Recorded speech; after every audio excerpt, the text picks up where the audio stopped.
नमस्कार, बहुत स्वागत है आपका। उत्तराखंड राज्य में मॉनसून की दस्तक के साथ ही प्राकृतिक आपदाओं के आने का सिलसिला भी शुरू हो गया है, जो राज्य सरकार के लिए किसी मुसीबत से कम नहीं है, क्योंकि हम नए आंकड़े बयां कर रहे हैं जिसमें आपदाएं राज्य के लिए हमेशा ही दुखदायी रही हैं। ऐसे में अब धामी सरकार ने आपदाओं से निपटने के लिए कमर कस ली है।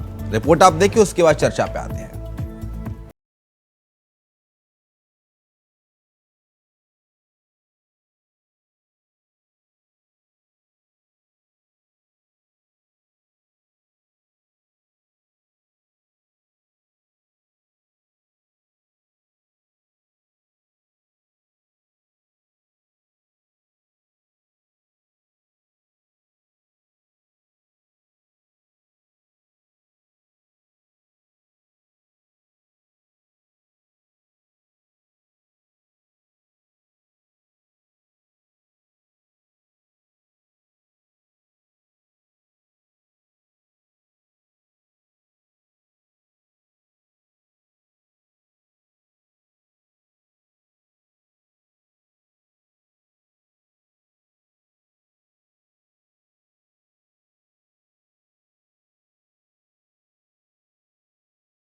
आने की संभावना है और साथ ही में अलर्ट भी जारी हुआ है। उसको लेकर आज आपदा प्रबंधन में जाकर जानकारी ली है। सभी जिलों से भी बात की है, आपदा प्रबंधन के अधिकारियों से भी बात की है कि सबका आपस में कोऑर्डिनेशन बना रहे, आपस में सब एक साथ तालमेल के साथ कोई भी स्थिति हो उस स्थिति के लिए निपटने के लिए, उस स्थिति से पार पाने के लिए सक्षम हो।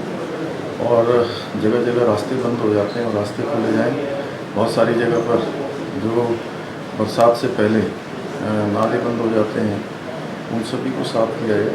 सभी जिलाधिकारियों से भी बात की है कि सब लोगों को अलर्ट मोड में रहना है। बीजेपी प्रदेश अध्यक्ष महेंद्र भट्ट ने कहा कि इस आपदा की घड़ी में पार्टी के सभी कार्यकर्ताओं को आम जनता की मदद करने के लिए निर्देशित किया जा चुका है। साथ ही राज्य सरकार से भी पार्टी लगातार संबंध में बनाए हुए है, ताकि मॉनसून सीजन में किसी भी आपदा से निपटने में सरकार की मदद की जा सके। क्योंकि आपदा में माननीय मुख्यमंत्री जी ने भी अपने सरकारी तंत्र को अलर्ट किया है और हमने अपने कार्यकर्ताओं से भी आग्रह किया है, किसी प्रकार की मदद के लिए जहाँ भी आवश्यकता रहती है वो चट्टान के साथ खड़े रहेंगे। और यात्रा सीजन है, यात्रियों की सेवा अतिथि देवो भव, ये हमारा सिद्धांत है, बेहतरी पक्ष भी है। उस दिशा में कार्यकर्ताओं का आह्वान किया है कि अपने क्षेत्र में इन सब चीज़ों को विशेष रूप से ध्यान रखेंगे। मॉनसून सीजन की दस्तक के साथ ही विपक्षी पार्टी के सत्ताधारी दल पर जुबानी हमले भी तेज हो गए। कांग्रेस नेता की माने तो सरकार की कोई तैयारी नहीं है, बल्कि सरकार के सभी दावों की पोल पहली बारिश में ही खुल गई है। देखिए, मानसून सर पर है और प्रदेश में आपदा की शुरुआत भी हो चुकी है। कल पहली ही बारिश में आपने देखा कि चार धाम रूट की 46 सड़कें लगभग अवरुद्ध थी और यात्रियों को जगह जगह परेशानी का सामना करना पड़ा। राजधानी अगर देहरादून की बात करें तो शहर की गलियों से लोगों का निकलना दोभर हो गया। जल भराव की भयावह स्थिति थी। स्मार्ट सिटी के नाम पर 1650 करोड़ रुपये खर्च करने के बाद भी देहरादून शहर स्मार्ट नहीं बन पाया। प्रदेश के मुख्यमंत्री ही भले ही स्मार्ट बन गए हों, पूरे प्रदेश के अंदर आप देखिए कि जगह जगह अगर पहली बारिश में ही सड़कें अवरुद्ध होंगी बड़ी भारी मात्रा में, तो आने वाले समय का आप अंदाज़ा लगा सकते हैं। जो विकास की बात सरकार प्रदेश में कर रही है, वो विकास प्रदेश में कहीं नज़र नहीं आ रहा है। सरकार केवल जुमलेबाजी और बयानबाजी से जनता को गुमराह करना चाहती है, लेकिन पहली बारिश ने सरकार के दावों की पोल खोल दी है। आंकड़े बयां कर रहे हैं कि जिसमें आपदाएं राज्य के लिए हमेशा ही दुखदायी रही हैं। ऐसे में अब धामी सरकार ने भी आपदाओं से निपटने के लिए कमर कस ली है। उम्मीद है कि इस बार हालात बेकाबू न हों। अभय कैथुरा, इंडिया वॉइस, देहरादून। तो उत्तराखंड और आपदा का रिश्ता है पुराना, लेकिन ये रिश्ता पुराना कब तक कायम रहेगा, एक बड़ा सवाल है। हालांकि मुख्यमंत्री पुष्कर सिंह धामी और उनकी टीम एकदम कॉन्फिडेंट में है कि हमने तैयारियां कर ली हैं, कोई दिक्कत नहीं आने वाली उत्तराखंड में। हालांकि कांग्रेस का कहना है कि मानसून के पहली शुरुआत में ही उत्तराखंड सरकार की जो तमाम वादे हैं, दावे, उनकी पोल खोल दी है। कांग्रेस प्रवक्ता गरिमा तोसनी हमारे साथ देवेंद्र वसीन है, भारतीय जनता पार्टी के प्रदेश प्रवक्ता। दोनों का बहुत स्वागत है। लेकिन शुरुआत गरिमा जी आप ही के साथ, कैसे देखती हैं भारतीय जनता पार्टी की सरकार की पुष्कर सिंह धामी की इन तैयारियों को? क्योंकि दावा तो एक ही आ जा रहा है कि हम सशक्त हैं और कोई दिक्कत आने वाली नहीं है आपदा को लेकर। उत्तराखंड में फुल तैयारी है। इन तैयारियों को मैडम कितने नंबर देंगे 10 में से? नहीं, नंबर का सवाल नहीं होता। यहाँ देहरादून जैसी हमारी स्थायी राजधानी है, वहाँ आकर मैं तो आपसे निवेदन करूंगी कि पधारो हमारे देश, आके देखिए आप लिंक रोड का क्या हाल है, कमर कमर का गड्ढे हैं और किस तरह से हम न्योता दे रहे हैं एक्सीडेंट्स को और अप्रिय घटनाओं को। और ये आलम पूरे प्रदेश का है, केवल देहरादून का नहीं, पूरे प्रदेश का है। जगह जगह हमारे नेता जब भ्रमण पर जाते हैं वहां से लाइव वीडियो भेजते हैं, लेकिन उसके बाद भी जो तैयारी है वो मानसून सत्र से पहले जो तैयारी होनी चाहिए थी वो मानसून के समय पर दिखाई पड़ रही है। आज के अखबार फटे पड़े हैं कि रोड यहाँ की बन गई, वहां की बन गई। अरे रोड आपने मानसून में बनाई तो अब बरसात में वो टिकेगा क्या? तो कहने का मतलब है जो तैयारी जनवरी, फरवरी और मार्च, अप्रैल में होनी चाहिए वो तैयारी हमारे वहाँ जून में हो रही है, जब मानसून तक दे चुका है। आपदा कंट्रोल रूम में जाने से, इंतजाम करने से कुछ नहीं होगा। मैं दावे के साथ कह सकती हूँ, और आपदा कंट्रोल रूम में नंबर लगाइए, अगर कोई नंबर उठाने वाला मिल जाए तो जिस दिन मुख्यमंत्री गए होंगे उस दिन सब कुछ चाक चौबंद कर दिया गया होगा, सब चंगा थी। लेकिन उसके आगे पीछे जब किसी को कोई दिक्कत आए, किसी की छत उड़ रही है, किसी के वहाँ नाला घर के अंदर घुस जा रहा है, हमारी तो जो बस्तियों का हाल है उनके लिए तो खाने पीने का सामान भी पूरा पानी घुस जाता है। और आपदाओं के साथ उत्तराखंड का चोली दामन का साथ है। ये सब जानते हैं कि अभी हम जोशीमठ भूधसाव के उस दंश से उभरे भी नहीं है कि लगातार जिस तरह का भूमि खिसकने का नैनीताल से, टिहरी से, धारचूला से खबरें आ रही हैं, वो मसूरी से खबरें आ रही हैं, वो बहुत ज्यादा चिंताजनक है। ऐसे में डबल इंजन की सरकार इन्होंने मांगी थी और हम कई सालों से ये समझ में आता है कि जब यहाँ हरीश रावत सरकार थी तो केंद्र सरकार ने अपना मुट्ठी बंद क्यों रखी, वो सबके समझ में आता है। लेकिन अब तो आपकी सरकार है, अब तो उत्तराखंड जैसे हिमालयी राज्यों के साथ इतना सौतेला व्यवहार मत करिए। हम टेक्नोलॉजी मांग रहे हैं, हम मांग रहे हैं डॉपलर रडार सिस्टम मांग रहे हैं जिससे कि बरसात आने का अनुमान लगाया जा सके, जिससे कि तमाम जो आपदा आने से पहले सतर्क किए जा सके। एनडीआरएफ हो, एसडीआरएफ हो, अभी आप मानसून शुरू ही हुआ है, आने वाले दिनों में देखिएगा कि क्या आलम यहाँ प्रदेश का होता है। हर बरसात में वही देखने को मिलता है, लेकिन सबक हमारी राज्य सरकार कभी नहीं लेती। परिक्रमा करने ये दिल्ली कई बार जाते हैं, लेकिन हाईकमान से अगर उत्तराखंड के लिए कोई सौगात भी मांग लाएंगे तो सोने पे सुहागा हो जाएगा। ठीक है देवेंद्र वसीम साहब, आपदा से निपटने की बात करना ये नाइंसाफी होगी, क्योंकि पहली बारिश में ही पोल खुल गई राजधानी देहरादून की आपके। देखिए, पहली बात तो ये है हाँ। सोनी जी, कभी जो हमारी कांग्रेस की बहन बोल रही थी, हाँ। तो पक्ष के नाते रिकॉर्डेड इनका स्टेटमेंट रहता है जो कि हर बार ये लोग बोलते हैं। हाँ। जहाँ तक तैयारियों का सवाल है तो जैसा माननीय मुख्यमंत्री जी ने कहा तो निश्चित तौर पर राज्य सरकार अपनी तरफ से पूरी तरह तैयार है। लेकिन ये एक बात को हमें समझना होगा, कांग्रेस के साथी भी इस बात को मानेंगे और आप पार्टी के लोग भी मानेंगे कि प्राकृतिक आपदाओं पर इसका जोर नहीं होता। अगर कहीं अतिवृष्टि हो रही है तो उसको कोई रोक नहीं सकता। और ये बात कांग्रेस के समय में हुई केदारनाथ आपदा, वो हमारे सामने एक बहुत बड़ा उदाहरण है, जबकि जिसमें कितने लोग की मृत्यु हुई उसकी जानकारी किसी को नहीं, आज तक नहीं। इसी बात मैं कहना चाहता हूँ। सवाल ये कि हमारी तैयारी क्या है। पहली बात मैं ये कहना चाहूंगा, अभी गरिमा जी कह रही थी कि पहले अलर्ट मिल जाए। आपको हैरानी हो कि हर बात का अलर्ट दिया जाता है और मौसम विभाग अपना काम बहुत बखूबी से कर रहा है। अभी जिस प्रकार से जैसे ही कोई अलर्ट आता है, अगर कहीं यात्रा चल रही है तो यात्रा को रोक दिया जाता है जिससे यात्री आगे न बढ़े। इसके अलावा एनडीआरएफ, एसडीआरएफ हमारी सतर्क रहती है, हमारी पुलिस सतर्क रहती है, हमारा स्वास्थ्य विभाग सतर्क रहता है। और ये अपने आप में संतोष की बात है। आपदाएं तो है, लेकिन कोई जान की हानि हो ऐसा अभी कोई इस विषय में हमारे पास समाचार नहीं है और ईश्वर करे किसी की जान ना जाए।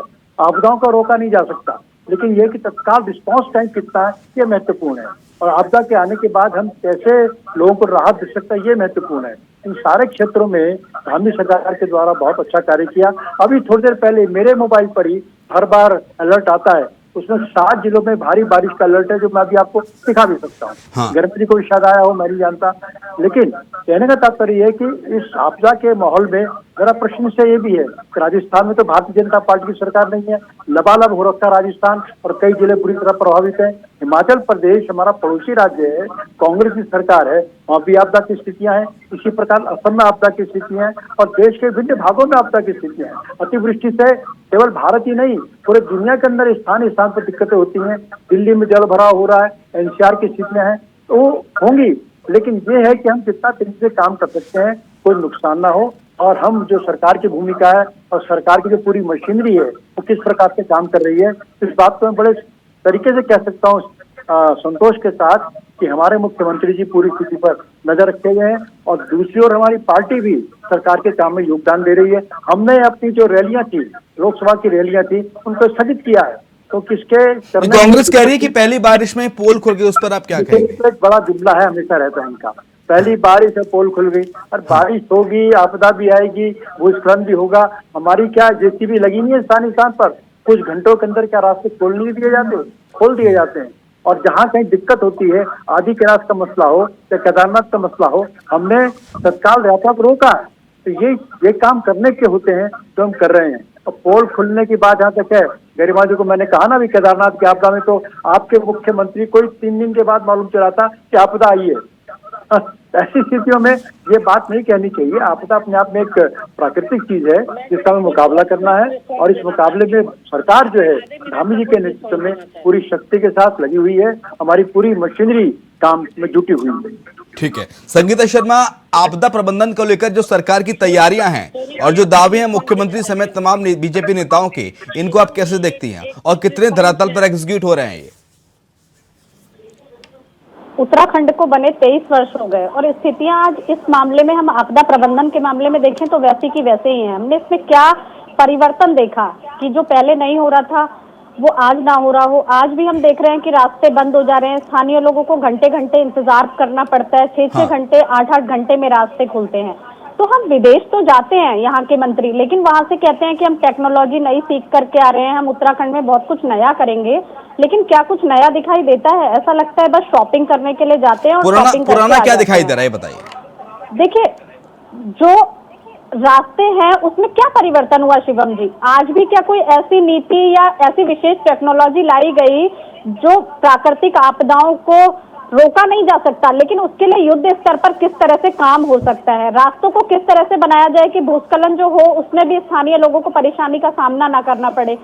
जब एक्सीडेंट हो जाते हैं, अभी मैंने पिथौरागढ़ में बहुत बड़ा हादसा देखा शिवम जी, केवल एक सड़क वहां सही नहीं होने की वजह से 10 लोगों की जान गई, 2 गांव को इस मातम को झेलना पड़ा। तो और सोचिए उसके अगले दिन फिर हादसा हुआ, और केवल क्यों? क्योंकि वहां पे सड़क ठीक से नहीं बनी हुई थी। तो 23 वर्ष बाद भी अगर सड़कों की दुर्दशा की वजह से लोगों की जान जाती है तो ये उत्तराखंड के लिए कितना दुर्भाग्यपूर्ण है। और बार बार सिर्फ ये कह देना कि आपदा प्रबंधन की हमारी पूरी तैयारी है, हमारी पूरी तैयारी है 4 धाम यात्रा की, हमारी पूरी तैयारी है कांवड़ यात्रा की, लेकिन वो तैयारियां बाद में दिखाई देती क्यों नहीं है धरातल पर? वो फिर बिल्कुल नीचे शून्य की तरह क्यों दिखाई देती हैं? 4 धाम यात्रा में हम देख रहे हैं ना कि किस तरह की अव्यवस्थाएं हमने देखी। अभी हम कांवड़ यात्रा की बात कर रहे हैं क्योंकि मानसून आ रहा है और साथ साथ हमारी कांवड़ यात्रा भी है। और देखिए आप हरिद्वार में जो हमने दृश्य देखा कि किस तरह से पानी भरा हुआ है। हम देहरादून देख रहे हैं कि स्मार्ट सिटी के नाम पे जो गड्ढे खुदे हैं वह लगातार लोग वीडियो डाल रहे हैं, लोग फोटो डाल रहे हैं, पानी भरा हुआ है। आप पिथौरागढ़ देखिए, चंपावत देखिए, सब जगह हालात जो है अभी 2-3 दिन की बारिश में ही खराब हो गए। तो आगे तो अभी हमें पूरा बारिश का मौसम झेलना है, तो किस तरह से हम मुकाबला करेंगे? ठीक है देवेंद्र वसीन, उत्तराखंड में जो त्रासदी आई थी पिछली बार, उस त्रासदी के सर जख्म अभी भी हरे हैं, और उस त्रासदी की तस्वीरें जब भी कोई व्यक्ति अपने जहन में लाता है तो सर रोंगटे खड़े हो जाते हैं। तो इससे बनता है कि हमें इस तरह की घटनाओं से सबक लेना चाहिए। आने वाले समय में इस तरह की कोई घटना हो या ग्लेशियर पिघले, भूस्खलन हो, बाढ़ जैसे हालात हों, तो हम उनसे निपट पाएं। और जो संगीता शर्मा ने सवाल उठाए कि लोगों की जान तक जा रही है और कई लोग सड़क हादसों में अपनी जान गंवा चुके हैं, तो इनमें कमी आने की बजाय इस तरह के मामले लगातार बढ़ते जा रहे हैं और सरकार को चाहिए कि संजीदगी के साथ इस पर गंभीरता से विचार विमर्श करे। शिवम जी, हाँ, जो आपदा की बात आपने केदारनाथ जी के धाम के 2013 की बात की, हाँ, उसके बाद जब भारतीय जनता पार्टी की सरकार आई है तो हमने बहुत युद्ध स्तर पर काम किया। पहले आपदा की जानकारी मिलती नहीं थी, अलर्ट जारी हो नहीं पाते थे। आज स्थिति है कि इसके तत्काल बाद जैसे ही कोई घटना होने वाली होती है, कहीं पर अतिवृष्टि की संभावना दिखाई देती है, तत्काल अलर्ट जारी कर दिए जाते हैं और जो लोग हैं उनको भी स्थानों से हटाया जाता है। ये पिछले कई वर्षों में लगातार देखा है। इसके अलावा जो हमारी एनडीआरएफ है, एसडीआरएफ है, ये भी हमारी तत्काल पहुंचती हैं, अपना रेस्क्यू वर्क प्रारंभ कर देती हैं। हाँ। और जेसीबी जो विभिन्न स्थानों पर, विभिन्न सड़कों पर कुछ दूरी पर भटके ये जहाँ पर कि भूस्खलन की संभावनाएं अधिक रहती हैं, जैसे भूस्खलन होता है, रास्ते बंद होते हैं, तो जेसीबी की जो नहीं, सवाल ये है कि सड़कें ऐसी टेक्नोलॉजी क्यों विकसित नहीं की जा रही कि जब भूस्खलन हो तो सड़कों पर ऐसी दिक्कतें नहीं आए? ऐसी सड़कें क्यों नहीं बनाई जा रही? मैं बताता हूँ आपसे। पहली बात तो यह है कि सड़कों का चौड़ीकरण तो हो ही रहा है। इसका 4 धाम की जो यात्रा है हमारी, उसमें ये जो ऑल वेदर रोड है, ये इसी प्रकार से कुमाऊं क्षेत्र की सड़कें हैं। अगर आप पहले की तुलना करेंगे, आज बहुत बड़ी स्थिति में परिवर्तन आ गया। लेकिन होता क्या कि हिमालय जो है वो अपने आप में, अगर अन्य हम पर्वतों की बात करेंगे तो एक यंग हिल, वो अपनी यंग माउंटेन है, और यहाँ की जो भूमि है गढ़वाल की विशेष तौर पर, वो अपने आप में बहुत फ्रेजाइल है। तो जैसी अतिवृष्टि होती है तो वो जो भूस्खलन है प्राकृतिक तौर पर होता है और उसको जहाँ तक संभव है रोकने का प्रयास होता है। लेकिन इतना बड़ा क्षेत्र है, उसके अंदर हर स्थान पर रोकना अपने आप में संभव नहीं होता। लेकिन आप जाएंगे ऑल वेदर रोड पर, स्थान पर जाले लगा करके और सपोर्ट दे करके उसको रोकने की कोशिश होती है। जो वर्णाव्रत में मामला हुआ था तो काल हमारी सरकार के द्वारा प्रयास किया गया, अंततः उस पर नियंत्रण पा लिया गया। लेकिन जो हमारे प्राकृतिक स्थितियां हैं, उन परिस्थितियों को तो कोई बदल नहीं सकता। यह है कि उनको न्यूनतम कर सकते हैं, और मैं इस बात से सहमत नहीं कि लोगों की जान जा रही है। अभी जो वर्तमान में स्थितियां चल रही हैं, उनमें अभी तक भगवान की कृपा ये रही है कि किसी की जान की क्षति नहीं हुई है। तो ये अपने आप में एक संतोष की बात हो सकती है, लेकिन दिक्कत ना हो।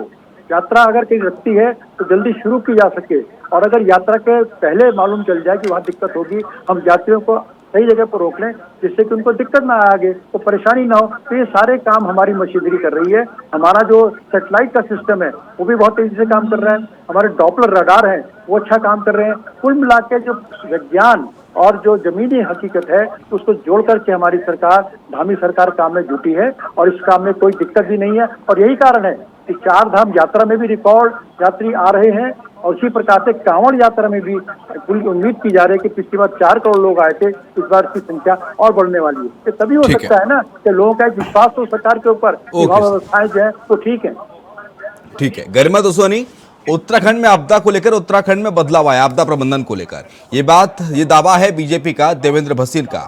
क्योंकि 2013 में जब केदारनाथ में आपदा आई थी, उत्तराखंड में त्रासदी आई थी, तब 2013 में कांग्रेस की सरकार थी, केंद्र में भी और प्रदेश में भी। और अब सरकार है भारतीय जनता पार्टी की, और भारतीय जनता पार्टी की सरकार में पहले से चीजें बेहतर हुई हैं। आपदा प्रबंधन को लेकर नई नई टेक्नोलॉजी विकसित हुई हैं। देखिए, ये बड़ी विडंबना है कि इन्होंने कहा कि सरकार की विश्वास के चलते इतने यात्री यहाँ आ रहे हैं, यानी कि उन यात्रियों को केदार बाबा और बद्रीनाथ धाम में कोई विश्वास ही नहीं है। सारा विश्वास मोदी और धामी पर ही है। मतलब आस्था के चलते यहाँ कोई नहीं आ रहा है। धामी जी ने इतना बढ़िया काम किया। किस तरह की बातें देवेंद्र भसीन जी कर रहे हैं, ईश्वर इनको सद्बुद्धि दे और माफ करे। मैं दूसरी बात कहना चाहती हूँ कि जरा देवेंद्र भसीन जी से आंकड़ा पूछिए कि यात्रा शुरू हुए कितने दिन हुए हैं और कितनी मौतें हो चुकी हैं 4 धाम यात्रा में। कोई आंकड़ा है इनके पास? असंख्य मौतें हो चुकी हैं अभी तक, और कौन जिम्मेदारी लेगा?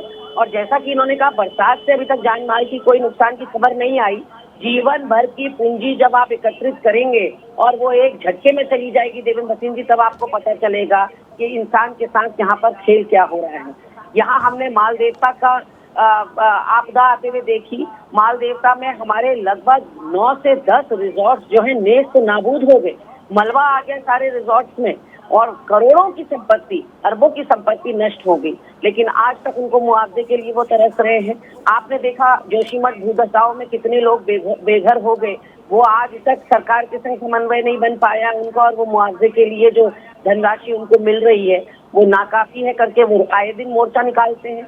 तो कहीं ना कहीं इन्होंने खुद कहा कि आपदाओं को रोका नहीं जा सकता। केदारनाथ त्रासदी ऐसी ही एक त्रासदी थी, और इन्होंने कहा उस समय कांग्रेस के मुख्यमंत्री को 3 दिन तक पता नहीं चला आपदा का, तो वो तो आपके घर पे बैठे हुए हैं विजय बहुगुणा जी, उस वक्त पदासीन थे मुख्यमंत्री के तौर पर। तो पूछिए ना विजय बहुगुणा जी से कि आपदा का पता उनको 3 दिन में क्यों चला।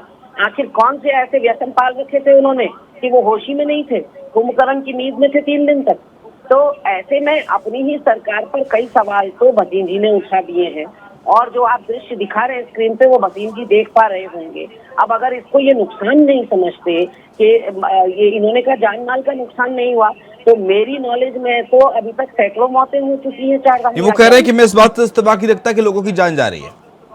नहीं, पूछिए ना उनसे, आंकड़े उनके पास भी आ रहे होंगे। चार धाम यात्रा में अभी तक 100 से ऊपर का आंकड़ा पूरा पार हो चुका है मौतों का। क्या उनको मौतें नहीं मानते? क्या वो बहुमूल्य नहीं थे अपने परिजनों के लिए?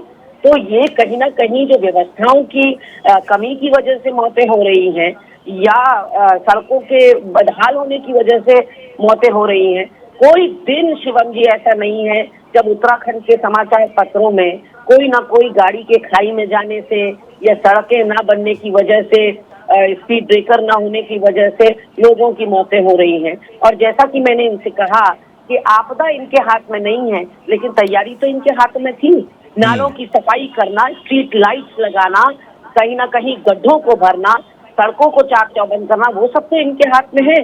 अब उससे भी ये अगर पल्ला झाड़ ले और ठीक मानसून सत्र की पहली बारिश और आपने केदारनाथ आपने चारधाम यात्रा को लेकर भी गरिमा दोस्तों ने कई सवाल उठाए थे कि चारधाम यात्रा में भी व्यवस्थाएं सुव्यवस्थित नहीं है, वहां पे भी जो भक्त हैं श्रद्धालुओं ने तकलीफ का सामना करना पड़ रहा है। अब आप सोचिए कि हमको कितना शर्मसार होना पड़ रहा है जब मूक बधिर बेजुबान जानवरों को केदारनाथ यात्रा के रूट पर नशा कराया जा रहा है, जबरन कराया जा रहा है। वो शौक से नहीं ले रहा है कुछ भी। घोड़ा खच्चर जितने चल रहे हैं उनका मुंह बंद करके उनको नाक से गांजा पिलाया जा रहा है ताकि वो ओवरलोडेड काम कर सके या बिना एग्जॉस्ट हुए 2 के बदले 4 राउंड लगा सके। लेकिन पशुपालन मंत्री ने अभी तक संज्ञान नहीं लिया, कोई कार्रवाई नहीं हुई।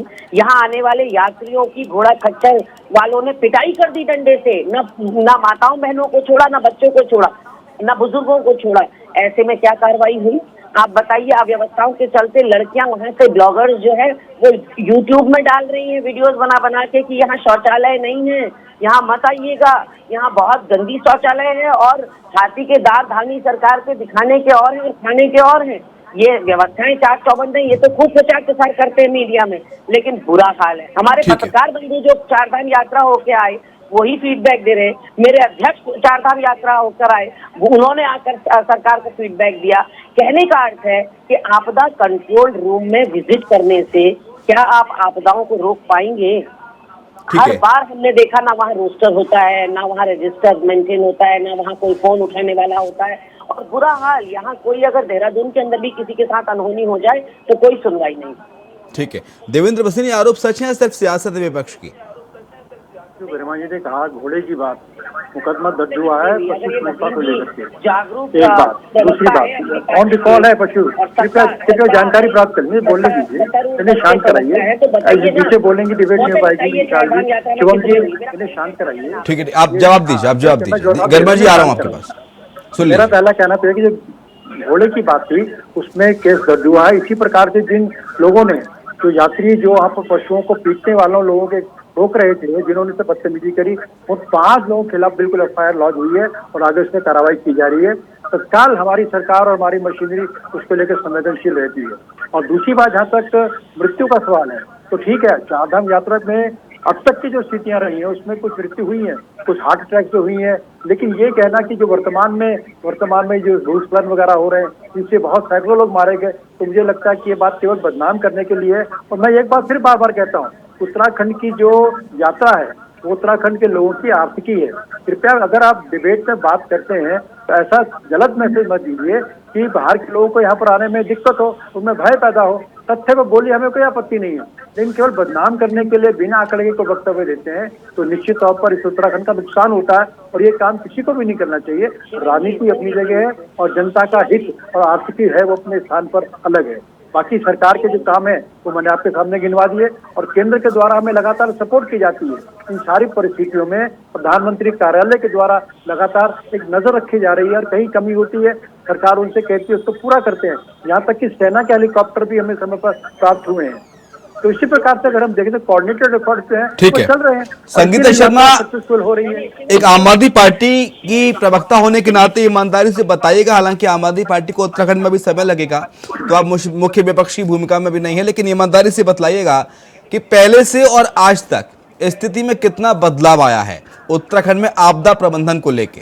थोड़ा बहुत चेंज है, लेकिन इस बात को तो स्वीकार करेंगे आप, पहले से बेहतर हुई है आपदा प्रबंधन की चीजें? देखिए, मेरे बड़े भाई बैठे हैं, उन्होंने कहा किसी की जान नहीं गई। अभी मैंने आपको 2 उदाहरण बिल्कुल दिए कि 10 लोगों की एक साथ जान गई और उसके अगले दिन 2 महिलाओं की जान गई, और केवल सड़क व्यवस्थाओं की वजह से कि वहाँ पैरापीट साइड में नहीं बने हुए थे, सड़क में गड्ढे थे और गाड़ी पलट गई और खाई में गिर गई।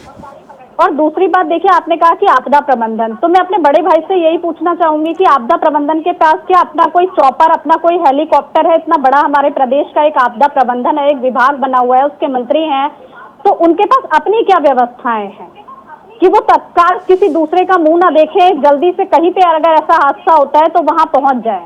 तो आपदा प्रबंधन के पास अपना भी एक व्यवस्थित साधन नहीं है कि वो वहां तुरंत पहुंचा जा सके। और तो देखिए, आपदा प्रबंधन में कितना काम हुआ है इससे ये दिखाई देता है। और रही 2013 की बात शिवम जी, 2013 की इतनी बड़ी प्राकृतिक आपदा आने के बाद भी अगर 10 साल बाद भी हमने उससे कुछ नहीं सीखा, तो फिर ईश्वर ने जो हमें सिखाने की कोशिश की, इतनी बड़ी आपदा आई और उसके बाद भी हमने ऐसा कुछ विशेष नहीं किया कि हम इन घटनाओं को रोक सकें, तो ये हमारे लिए बहुत दुर्भाग्यपूर्ण है। जबकि हम आज अमृत काल की बात करते हैं, हम एक टेक्नोलॉजी के युग में हैं, हम 5G की बात करते हैं, तो ऐसी टेक्नोलॉजी का क्या फायदा जिसका ठीक है मैम, समय पर मेरे पास इतना ही है। बहुत शुक्रिया संगीता शर्मा, गरिमा दोसोनी, आपका शुक्रिया, और देवेंद्र बसीन साहब थे हमारे साथ, आपका शुक्रिया चर्चा में शरीक होने के लिए। और इसी के साथ हमारे इस खास पेशकश में इतना ही। खबरें लगातार जारी हैं, आप देखते रहिए इंडिया वॉइस।